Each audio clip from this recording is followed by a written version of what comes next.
Welcome back sa Panahon TV mga kababayan. Ngayong umaga makakasama po natin si Pag-asa Weather Forecaster June Galang para bigyan tayo ng update sa magiging lagay ng panahon. Good morning, Mr. Galang. Magandang umaga sa iyo, Miss Jessie, at magandang umaga din po sa mga taga-subaybay ng Panahon TV. Mr. Galang, patuloy nga po ang pag-iral ng hanging amihan sa bansa, lalo na po na umaabot na yan dito sa Luzon. May posibilidad ba na humina pa itong hanging amihan at hanggang kailan po ba natin mararamdaman ito? Usually po itong buong buwan ng Enero, makakaranas po tayo ng amihan, pero may time po yan na humihina din. Usually nararanasan po natin to hanggang first week ng February, at after that, unti-unti na pong mawawala itong amihan o itong northeast monsoon. So yan po mga kababayan, asahan pa natin na sa mga susunod na araw ay patuloy po tayong makakaranas ng malamig na panahon, dala nga yan ng hanging amihan. At ayon nga po kay Mr. Galang, ay posible pa itong umabot ng month ng February. Kaya po sa mga kababayan natin, paghandaan pa rin natin ang low temperature na naitatala natin dito sa bansa. At Mr. Galang, for the month of January, ang usual na bagyo, yung average number ng bagyo ay nasa 0 to 1. Ano po ba yung category o yung usual category ng mga bagyo for the month of January?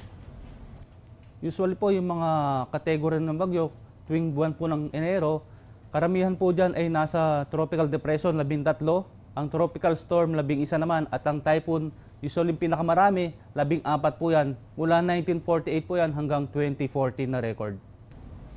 So yan po mga kababayan, ibig sabihin lamang yan na posible pa rin na for the month of January, kahit may kalakasan ang amihan o may kalamigan ng panahon, ay posible pa rin makaranas tayo ng malalakas na bagyo. At nakita nga po natin sa statistic, halos lagpas sa 10 yung tropical storm, ganun din po yung tropical depression at typhoon na posible pong makaapekto sa bansa natin. At ayan po ay base nga sa climatological records ng Pag-asa.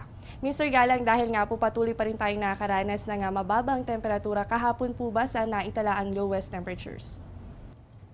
Kahapon po nakapagtala tayo ng 14.6 sa Baguio, 18.8 naman po sa Basco, 19.4 sa Lawag, sa Tuguegarao 19.5 po, at dito sa Vigan 20.8.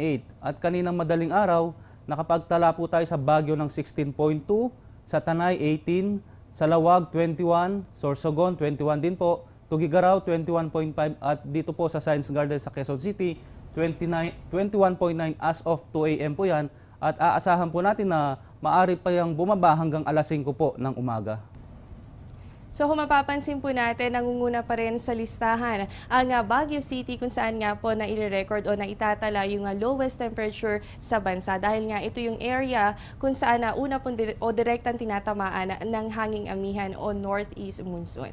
Mr. Galang, kahapon po ay walang ibinabang gale warning ang Pag-asa. Kailan po ba natin inaasahan na posibleng magbaba muli ng gale warning para maabisuhan din po natin yung mga kababayan natin, lalo na yung mga kababayan po natin nga mangingisda?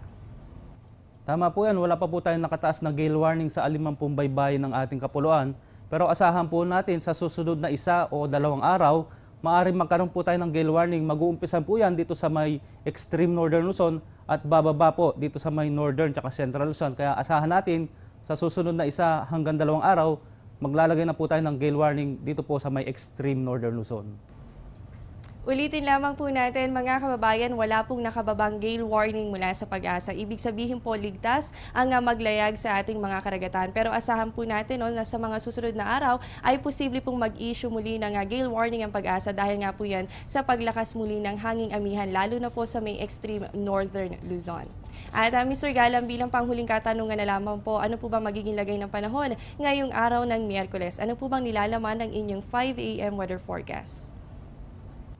Apektado po ngayon itong makakaranas po ng light to moderate rains. Ito po mga kababayan natin dito sa may Davao Region at Caraga Region, dahil nagkakaroon po ng wind convergence dyan. Samantalang patuloy pa rin pong umiiral itong northeast monsoon sa Luzon, kaya ang Metro Manila kasama ng natitirang bahagi ng Luzon, makakaranas po yan ng pulo-pulong mahinang pag-ulan. Ang Visayas naman po at ang natitirang bahagi ng Mindanao, mga isolated rain shower at thunderstorm ang pwede pong maranasan ngayong araw na ito.